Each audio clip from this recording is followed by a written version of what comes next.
자, 우리가 지난주까지 이제 63장 14절까지 봤어요. 63장에 와서는 선지자가 이제 회상을 하면서 하나님께서 자신들의 선조들을 지금까지 인도에 오셔가지고 여러 많은 언약의 은총을 베풀어 주셨다. 이런 것을 고백한 것을 보았습니다. 자, 그래서 우리가 14절에도 보면 여호와의 영이 그들을 골짜기로 내려가는 가축같이 편히 쉬게 하셨다. 이러면서 그 약속의 땅 가나안으로 하나님이 목자가 되셔가지고 양들을 하나님의 양우리로 이렇게 인도해 주셨다. 이런 식으로 이제 묘사를 했던 것을 알 수가 있습니다. 그리고 주의 백성을 인도하시고 그들의 이름을 영화롭게 하셨다. 하나님의 백성이 된다는 게 얼마나 영화롭습니까? 그렇죠? 우리가 아시다시피 창세 이래 아담 이후로 인류가 타락하고 지금까지의 역사 속에 하나님을 스스로 찾아서 그 하나님을 섬긴 백성이 얼마나 되겠습니까? 없죠. 그러나 하나님께서 자기의 이름을 위해서 은총과 자비를 베풀어 주셔가지고 살아계신 참 하나님을 섬기고 예배할 수 있도록 하나님이 택하여 주신 것은 말로 할 수 없는 은총이죠. 우리 예수 믿는 믿음도 그와 같은 은총인 줄로 믿습니다. 예수 믿는다는 것은 우리 성도님들이 다 고백하시겠지만 결코 헛된 것이거나 가벼운 것이 아닙니다. 진리 없이 살아가던 이 세상 가운데에서 빛도 없고 지식도 없고 그 속에서 무지함과 죄악의 고통 속에서 그 죄를 당하면서도 살면서도 우리는 그 모든 것을 어두움 속에서 그저 당하고 살아가면서도 어찌해요 이런 일들을 당하는지 모르고 살잖아요. 있죠? 지금도 어떻습니까? 이 세상 믿지 아니하는 이 모든 세상의 삶들은 다 그렇죠. 뭐 뉴스만 틀면 요새는 뭐 혼자 안 죽어요. 요새는 정말 악해져 가지고 자기 자식을 죽이고 자기가 죽고 자기 부모를 죽이고 자기가 죽고 이런 식으로 요즘은 뉴스들도 얼마나 악한 세상이 되는지 몰라요. 사랑도 식어지고 사람들도 막 자식들도 원통함을 풀지도 아니하고 부모가 왜 나를 낳았냐 이러면서 그 부모를 원망하고 그뿐만 아니라 이 사회를 향해서도 막 한탄하고 이런 세상이잖아요. 근데 이게 참 제가 이렇게 표현해서 참 죄송스럽지만 하나님의 말씀을 믿고 하나님의 말씀을 따라서 살아가는 목사의 눈에는 그게 보인단 말이에요. 하지만 이 어리석고 미련한 세대가 그걸 모르는 거예요. 어둠 속에서 살아가도 자기가 어두운 줄도 모르고 죄를 지으면서도 그 죄 때문에 자기가 고통스러운데도 자기는 왜 고통스러운지 모르는 거예요. 그러고는 날마다 자기의 연약한 인생을 연민 가운데 빠져가지고 한탄하고 이러면서 살아가도 하나님을 안 찾죠. 예수 믿어야 된다 말해도 끝까지 예수 안 믿죠. 제가 이런 말씀을 설교 서두에 좀 드리는 것은 우리가 이런 이사야서의 내용들을 읽으실 때 그 의미를 직접적으로 이해를 하시려면 먼저 우리의 삶을 좀 환기를 하는 게 중요하기 때문에 그래요. 성경 속에 있는 거 여러분 박물관에서 보듯이 보시면 은혜 못 받죠. 박물관에 가면 이순신 장군이 있었던 옛날에 그 칼이다 이러면서 놔두잖아요. 그렇죠? 그러면 그 칼이 그 유리 장식장 안에 이렇게 다 보호를 해놨다고요. 만져보지도 못하고 쓰지도 못할 그 칼이 그 안에 있은들 그게 무슨 효력이 있겠어요? 성경에 기록된 말씀이 정말 우리에게도 다가오려면 먼저 이 말씀 앞에서 우리의 삶을 생각해 볼 수 있어야 되겠죠. 하나님 앞에서 우리는 얼마나 하나님을 사랑하는가, 하나님의 진리가 얼마나 내 영혼 가운데 있는가?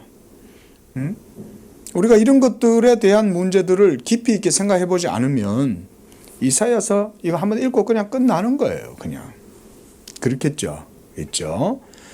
그런데 우리는 고백하지 않습니까? 하나님의 진리가 살아있고 하나님이 지금도 살아계셔서 자기의 택한 백성들을 불꽃 같은 눈동자로 지키신다. 그뿐만 아니라 하나님이 공의로우시고 의로우셔서 모든 것을 하나님의 섭리 가운데에서 해나가신다. 우리가 이런 고백들을 하지 않습니까? 자, 이런 고백이 여러분들에게도 실제적으로 이루어지면 질수록 그 고백의 강도가 강할수록 이런 이사야서의 말씀이 우리에게 직접적으로 다가온다 이거죠. 그렇게 보면 하나님이 자기의 언약 백성인 이스라엘을 왜 그토록 하나님께서 바벨론에 귀향을 보내시는가, 이런 것들도 생각해 보게 되는 거죠. 그렇지 않으면 이거 한낱 고고학 옛날 태고 쪽에 말하자면 그때 있었던 아주 고대의 어떤 한 이야기 문헌 이 정도로밖에 우리가 취급하지 않으면 이것은 그저 죽은 문자 옛날 책에 불과하게 되는 거 아니겠습니까? 자, 이와 같이 하나님께서 자기의 백성들을 영화롭게 하시고 오늘날 우리들도 영화롭게 하시는 겁니다. 자, 이제 15절 말씀에서 새로운 말씀들을 선지자가 증거를 합니다.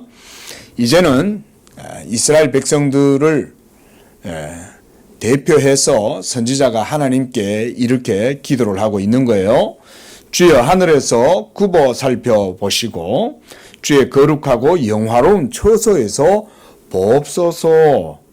자, 이 말은 하나님이 지금 이스라엘을 향하여 고개를 돌리고 계시다 이 말인 거죠. 그렇죠. 그러니까 제발 우리 좀 봐달라는 얘기잖아요. 이사야 선지자가 복음의 영광과 그리스도의 영광에 대해서, 여호와의 영광에 대해서 막 증거를 하고 장차 그 그리스도의 그 언약이 장차 온 세상 가운데 이루어질 것에 대해서도 얘기를 하지만 정작 이사야 선지자가 사역하고 있던 현실은 어떻습니까? 이와 같이 비탄 가운데 빠져 있는 거예요. 슬픔 가운데 빠져 있는 거예요. 그 속에서 지금 백성들이 하나님을 향하여 자신들을 굽어 살피시고 자기들을 봐달라, 이렇게 지금 기도를 하고 있는 것입니다. 지금은 그러니까 하나님이 그들을 향하여 눈을 다른 데로 돌리고 계시는 거죠. 하나님이 외면하고 있는 그런 상황인 거예요. 왜 하나님이 외면하실까요? 하나님이 외면하시는 이유가 뭐예요? 뭐 때문에? 그렇죠. 죄 때문에 그런 거죠. 죄 때문에 하나님이 이스라엘 백성들을 지금 외면하고 계시는 거예요. 사랑하는 성도 여러분, 신약 시대, 우리가 은혜의 시대라고 그러잖아요. 하지만 우리가 절대로 착각해서 안 되는 게 있습니다. 은혜의 시대라고 해서 하나님이 자기의 백성들, 성령의 사람, 예수 믿는 사람들이 믿음 붙들고 은혜 믿고 아무렇게나 죄를 짓고 막 하나님 앞에서 방만하게 살고 무법하게 살잖아요. 하나님이 어떻게 하실 것 같아요? 하나님이 그냥 안 놔두십니다. 오늘날도 마찬가지입니다. 하나님이 오늘날도 고개를 돌리실 수 있어요. 우리가 그 대표적인 예로 예수님도 그 경고를 하시잖아요. 그죠? 너희가 깨어라. 너희가 회개해라. 정신 차려라. 다시금 하나님 앞에서 그 첫사랑을 회복해라. 그렇지 아니하면 하나님이 어떻게 하신다고 그랬어요? 촛대를 옮기신다 그랬잖아요. 저는 이 말씀이 정말 무서워요. 촛대를 옮기면 우리는요, 끝이에요. 그때부터는 인정사정 없는 가혹한 하나님의 진노와 심판이 주어지는 것입니다. 성령의 사람이요, 은혜 안에 있고 예수 믿는다고 하나님이 그들을 무법한 상태로 그들을 내버려 두시지 않아요. 하나님의 은혜가 있고 자비가 있기 때문에 도리어 자기의 택한 백성들이라면 하나님이 훈련을 시키시는 거예요. 야, 너 안 되겠네. 아직도 너의 믿음 가운데 티가 많고 흠이 많구나. 네가 아직도 재련을 더 해야 되겠다. 너 달굼새처럼 다시금 재련소에 들어가. 하나님이 다시금 우리를 대장간에 있는 도관으로 집어넣으면 우리는 다시 연단을 받을 수밖에 없어요. 예? 또 고통이 우리에게 다가올 거예요. 그러나 하나님은 자비하시다. 그 속에서 우리는 이걸 잊어서는 안 되는 것입니다. 자, 우리가 한 달 전인가요? 우리가 얼마 전에 이제 시편이 끝났어요. 그렇죠? 시편을 보시면서 여러분 어떤 생각 드십니까? 시편의 모든 시들이 즐거움과 기쁨과 만족함, 충족함 이런 것 속에서 시편 기자들이 시를 씁니까? 아니죠.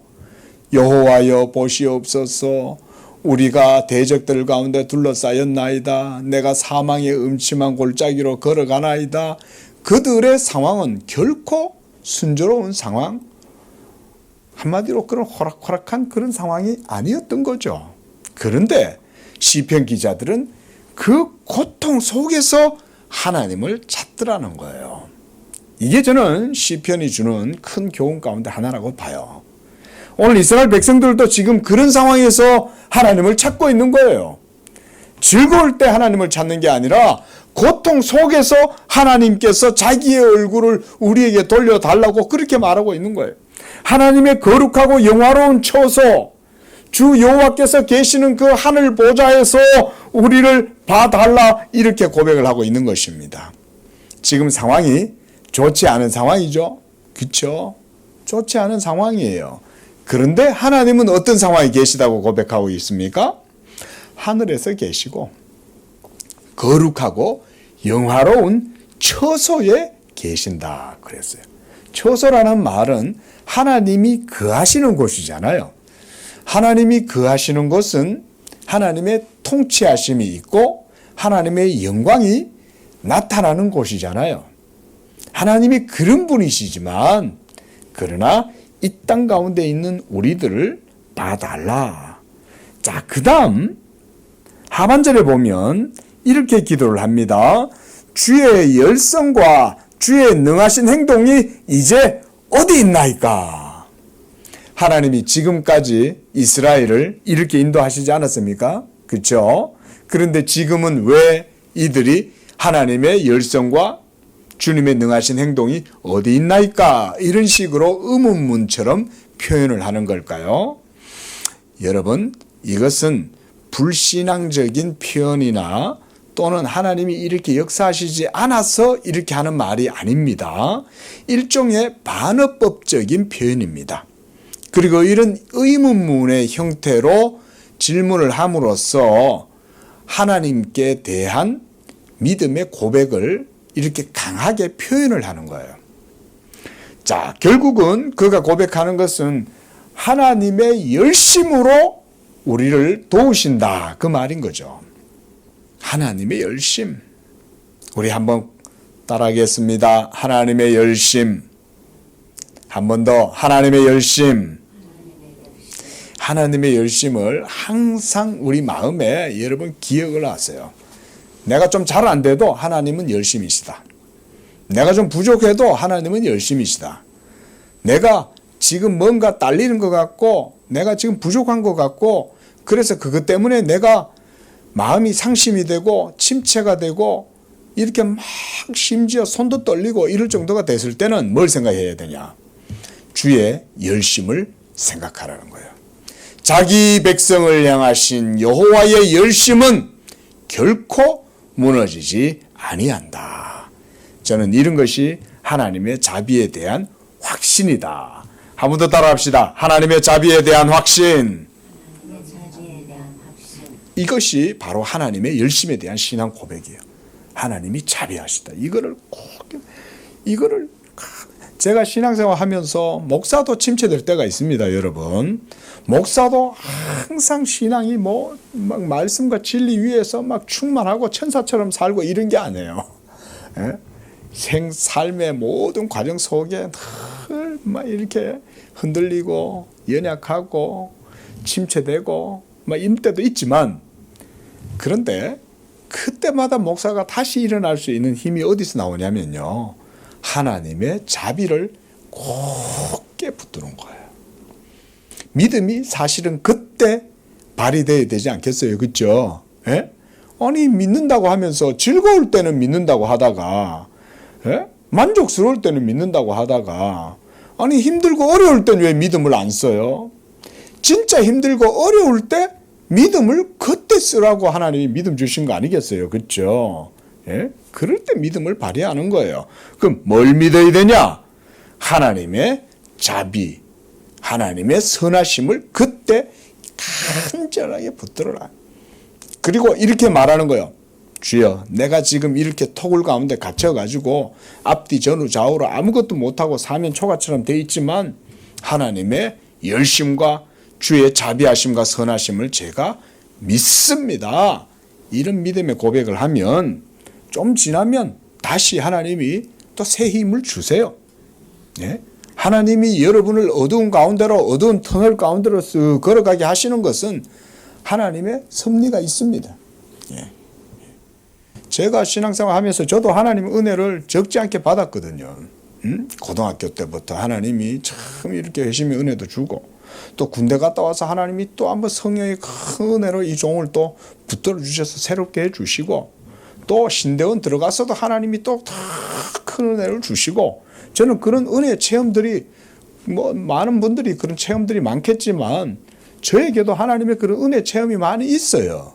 그런데요, 신앙생활을 하면서 보니까요, 하나님이 항상 체험하고 즐겁게만 살도록 안 내버려 두시더라고요. 오히려 하나님이 가끔씩은 저를 어두운 터널 가운데로 집어넣으시는 거예요. 그리고 성령의 내적인 성령의 정서와 감화로 말미암아 내 영혼이 충만하게 됐을 때, 그럼 우리가 이렇게 풍선처럼 인플레이트가 되어 있잖아요. 그런 때도 좋긴 하지만 하나님은 그렇게 하면 안 하십니다. 여러분 그거 기억하세요. 이거는 제가 경건의 삶을 여러분들에게 알려드리는 거예요. 즐겁고 기쁘고 화창한 날만 있지 않아요. 하나님은 여러분들에게 때때로 먹구름도 보내주시고 폭풍도 보내주시고, 그렇게 해서 여러 가지 어려움 속에서 걸어가도록 때때로 허락하셔요. 여러분들이 신앙생활을 이제 하시면, 제대로 신앙생활을 하시면 이거를 배우셔야 돼요. 그리고 그 속에서 예수 믿는 믿음을 배워야 돼요.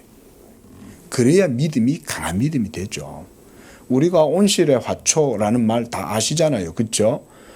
겨우내 실내에 놔놨다가 봄 됐다고 밖에 확 내놓으면 저 식물들 다 타버리죠. 우리가 벌써 그런 거 몇 번 경험했잖아요. 예? 함부로 내놓으면 안 되죠. 그러기 위해서 하나님이 어떻게 하시겠어요?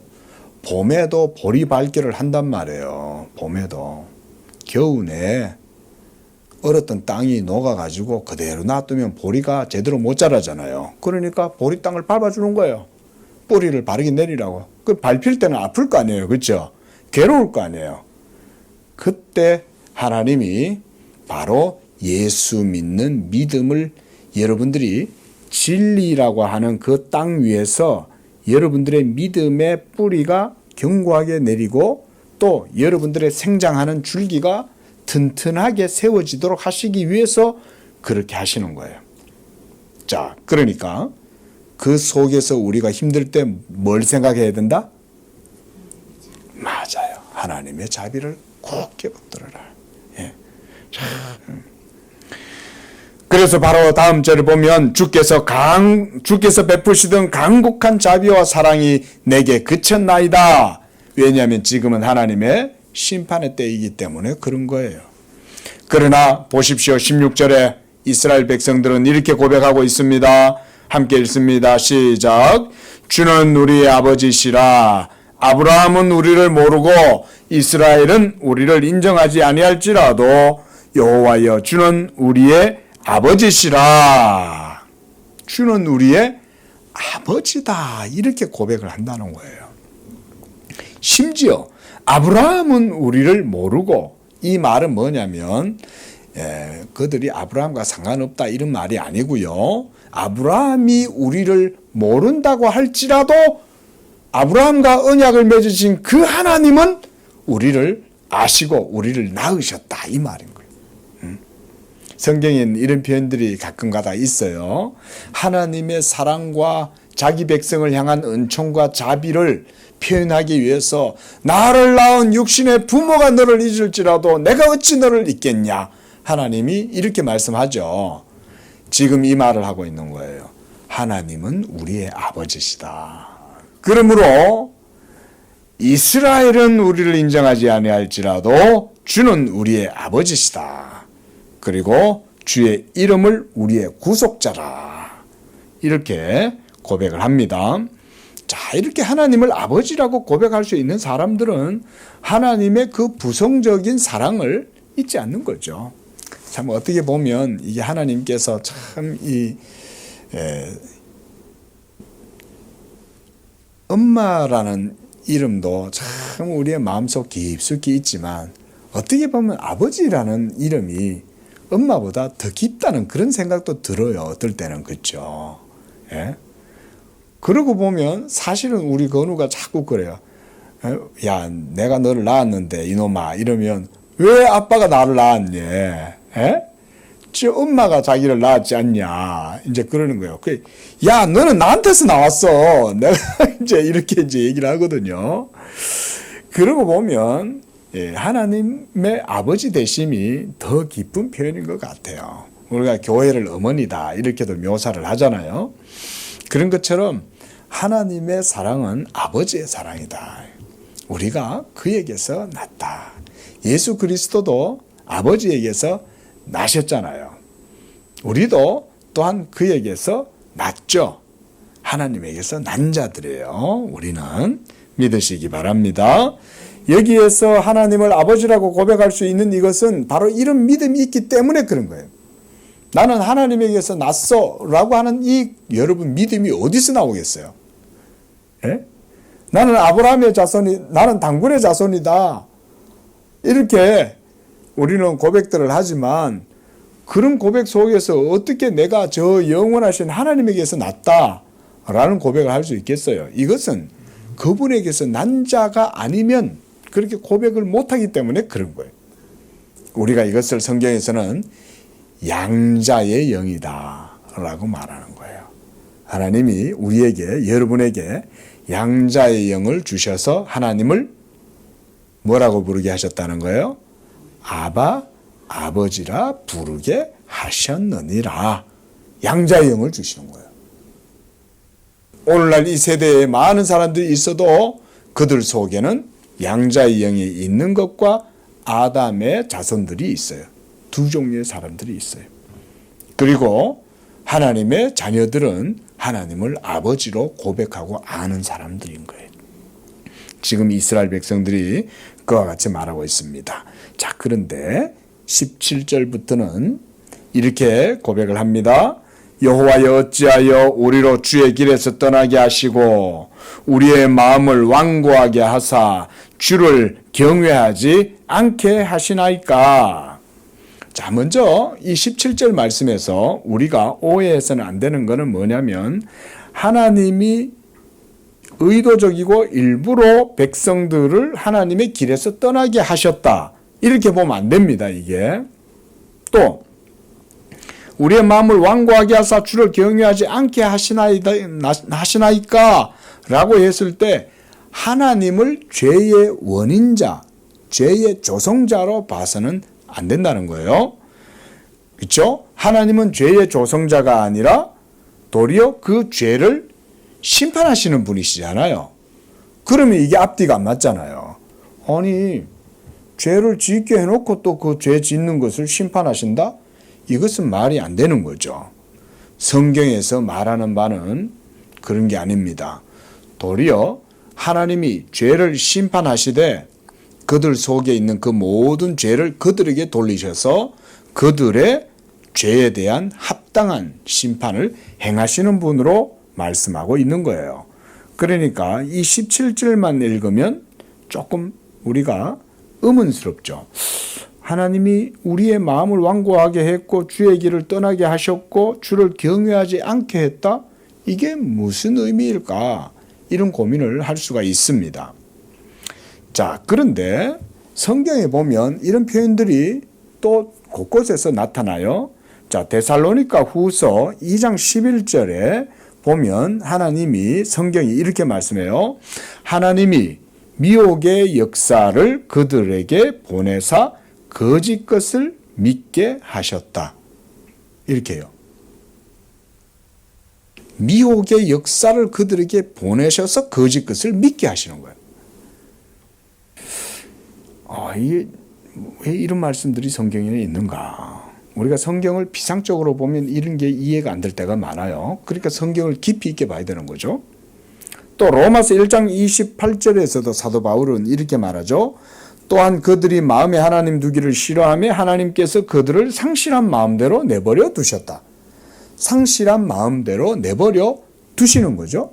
그러면 내버려 두셔서 그들이 하나님을 마음에 두기를 싫어했을까요? 그게 아니죠. 그들이 하나님을 마음에 두기를 싫어하니까 하나님이 내버려 두시는 거예요.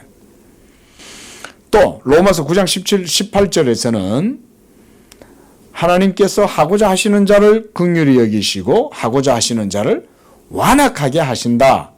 여기서도 완악하게 하신다 이런 말이 있습니다. 또 신명기서 29장 4절에 보면 하나님께서 깨닫는 마음과 보는 눈과 듣는 귀를 오늘 너희에게 주지 아니하셨다. 이렇게 말씀해요.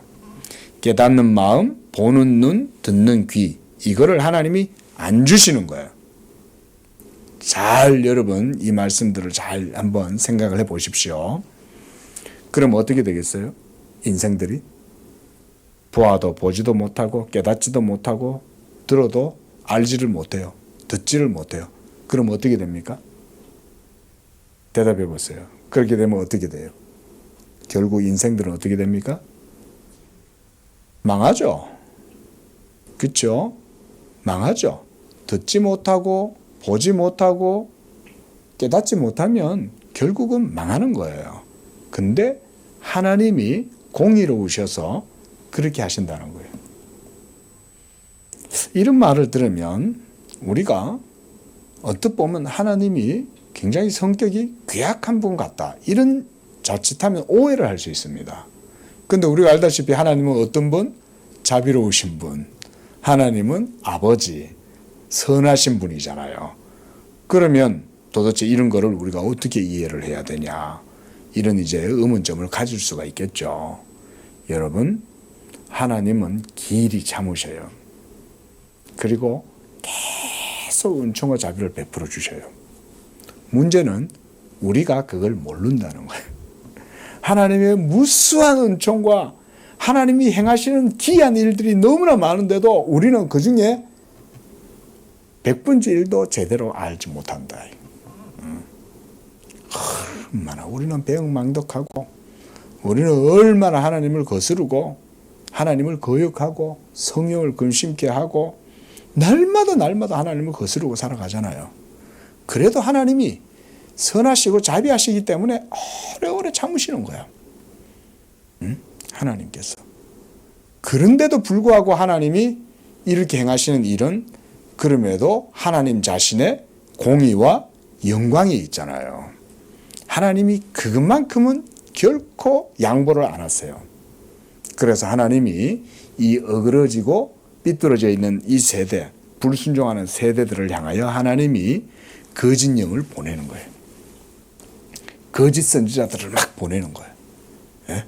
목사들에게서 복음을 하나님이 전하지 못하도록 빼앗아버리는 거예요.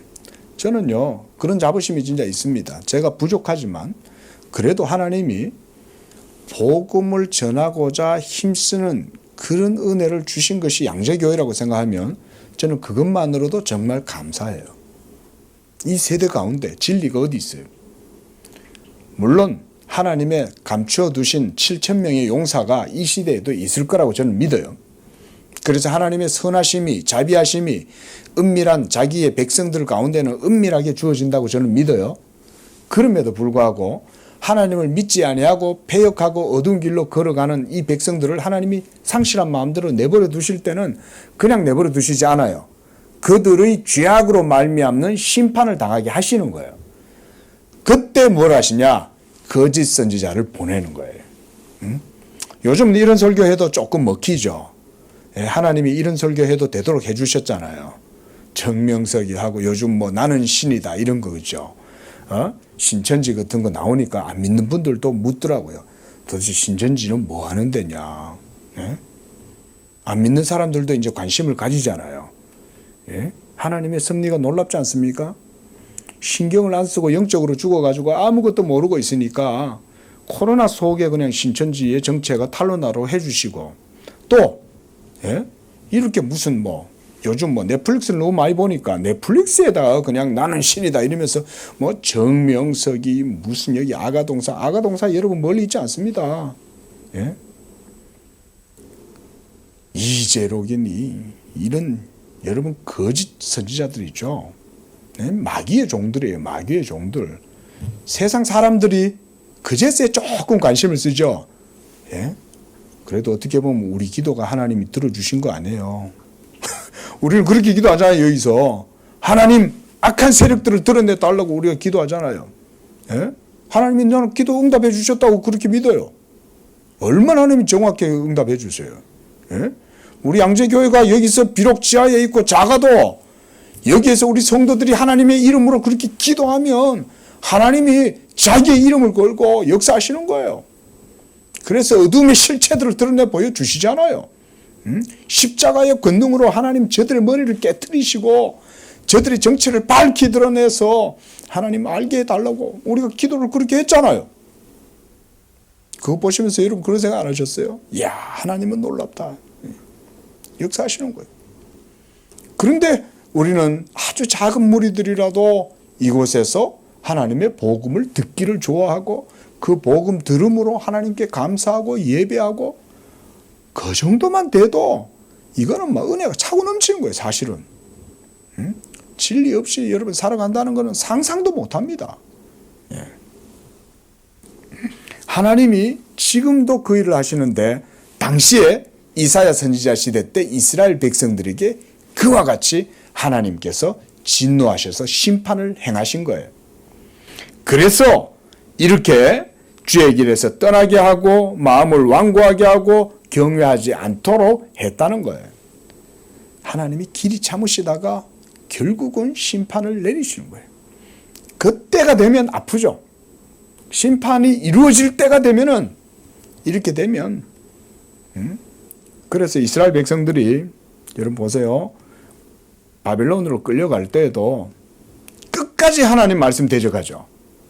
시드기야가 끝까지 예레미야 선지자를 괴롭히고 그 말을 듣지 않고 그러다가 결국은 아니 그냥 예레미야 선지자 말을 따라서 하나님 말씀 순종했으면 그냥 귀족 대접받으면서 왕족으로 대접받으면서 바벨론으로 끌려가가지고 있다 해도 편하게 지냈을 텐데 하나님 말씀 끝까지 내적하다가 눈까지 뽑히고 자기 보는 눈 앞에서 자식들을 다 죽임당하고 비참한 일을 겪고 난 다음에 어거지로 끌려가잖아요. 여러분 하나님은 우리한테 안 지시죠.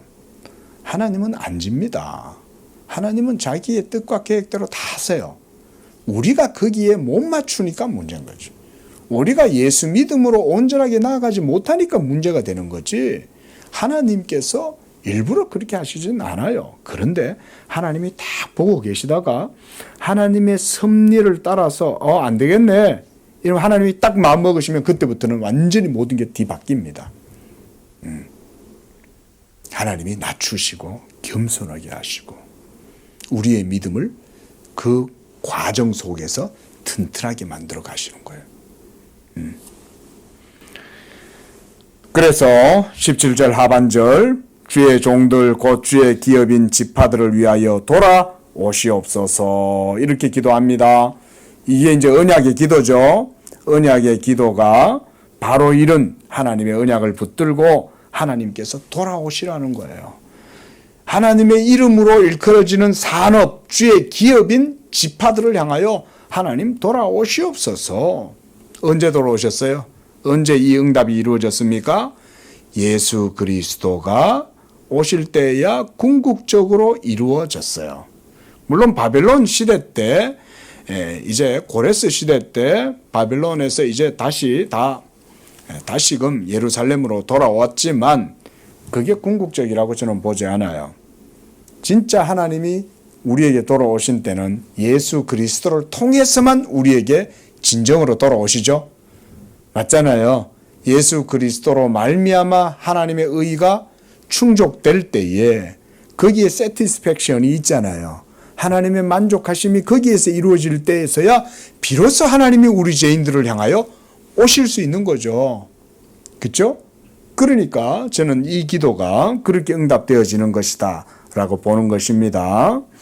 그리고 우리 원수가 주의 성소를 유린하였사오니 이렇게 말씀합니다. 이것은 예루살렘 성의 회파와 성전을 무너뜨린 사건들을 보여줍니다. 자, 이제 18절에서는 계속해서 이렇게 노래를 합니다. 주의 거룩한 백성이 땅을 차지한 지 오래지 아니하였다. 이스라엘 백성들이 가나안 땅을 점령하게 된 게 오래지 않았다 라고 이렇게 말을 하는데, 자, 여호수아 시대부터 바로 이 이사야 시대 때까지 아주 오랜 시간이 지났죠. 오랜 시간, 약 한 1400년 정도의 시간이 흘렀어요. 이게 우리 인간사에서는 적은 시간은 아니라고 생각이 들지만 하나님의 역사에서는 그렇진 않죠. 영원하신 하나님의 그 영원하심에서는 뭐 천년이든 다 지나간 어제에 같죠. 자, 그래서 이렇게 하나님의 거룩한 백성이 땅을 차지한 지 오래지 아니하여서 그와 같이 우리가 주의 다스림을 받지 못한 자 같으며 주의 이름으로 일컬음을 받지 못한 자 같이 되었나이다 라고 말하고 있습니다. 자, 이제 말씀을 정리하고자 합니다. 오늘 우리는 하나님의 역사하심에 대해서 말씀을 통해서 보았습니다. 하나님께서는 죄악된 이스라엘 백성들을 이제 심판하시기로 마음을 먹었을 때 하나님께서는 이제 그들을 완고하게 하시고 그들로 하여금 하나님의 말씀을 듣지 못하는 마음 상태로 만들어 놔 버리시는 거예요. 이런 거를 우리가 하나님을 두려워해야 되는 거예요. 목사가 진리를 아무리 바르게 전해도 하나님이 진노하시면 그 진리가 아무 효염이 없는 거예요. 복음을 아무리 바르게 전하고 교리적으로 분명하게 정통적으로 신학적으로 바르게 얘기해도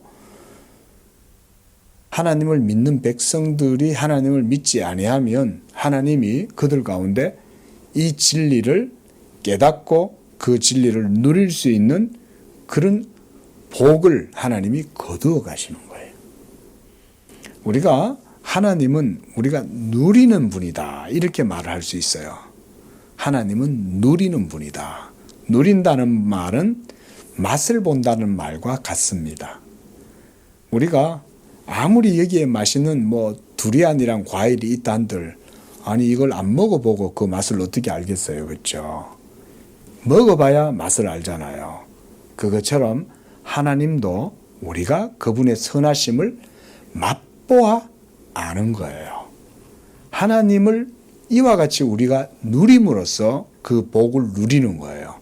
그런데 여러분, 그 하나님을 누림, 그 하나님의 선하심을 맛보는 거, 이거를 믿음으로 하는 거잖아요. 그렇죠? 그런데 그 믿음이 하나님께 대해서 없다면 우리가 무슨 수로 하나님의 선하심을 맛보아서 알겠어요. 그렇죠? 지금 이 본문의 말씀을 우리에게 그렇게 적용할 수 있다고 봅니다.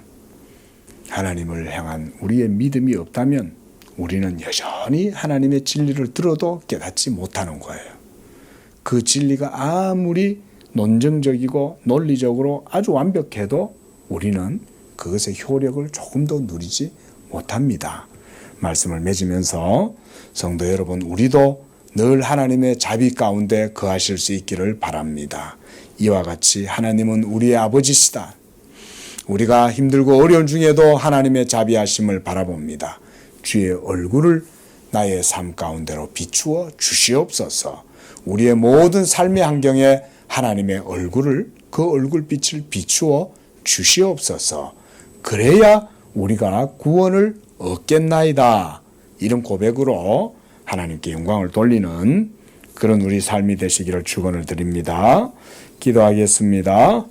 자비로우신 하나님 아버지, 부족하고 허물 많은 우리들을 주님의 무한하신 은총과 자비하심과 무엇보다 하나님의 열심으로 이 모든 일들을 행하셔서 우리에게 구원의 은총 베풀어 주시고 아버지의 사랑으로 덧입혀 주시니 감사합니다.